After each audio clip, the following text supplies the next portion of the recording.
smashed windows, cars on fire. One of Europe's most peaceful capitals, Stockholm, now witnessing its worst outbreak of violence in years. Hundreds of youths, mostly immigrants, have ripped through the city's suburbs in 4 nights of unrest. The violence has shocked the country, famous for its attractive immigration policies and very generous welfare system.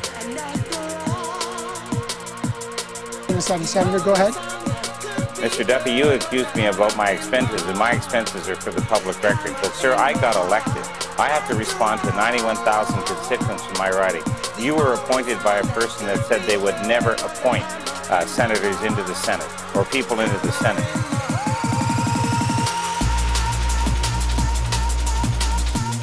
Rob Ford is the mayor of Toronto. You might have heard about his troubles. Apparently, they say that there's a videotape of him smoking crack. He, of course, denies it. Now, let's remember, the war in Afghanistan costs, according to the Congressional Budget Office, about $190 million a day. So the idea that a president's trip might cost more than the war in Afghanistan, that just doesn't make any sense. There was a man laying on the floor, and your police officers beat the shit out of him? Frantic 911 calls document the final moments of David Silver's life. Is the Christian right changing Canada? Say evangelical, and you might think of the American kind. You have a malignancy called sin.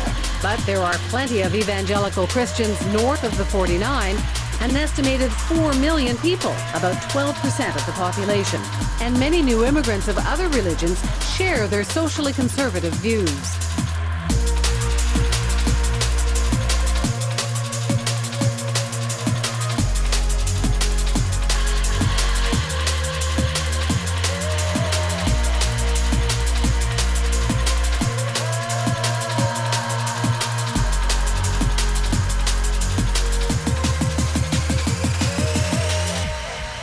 Their network seems to be growing. There are now about 1,500 private evangelical schools in Canada. Special colleges train students to teach and enter politics. And a dozen think tanks and advocacy groups have sprung up. That there didn't have to be that degree of militarization of the area. Maybe there did, maybe not. It's kind of striking that the suspect they were looking for was found by a civilian after they lifted the curfew. From KGW in Portland, Portland neighbors paved their own potholes.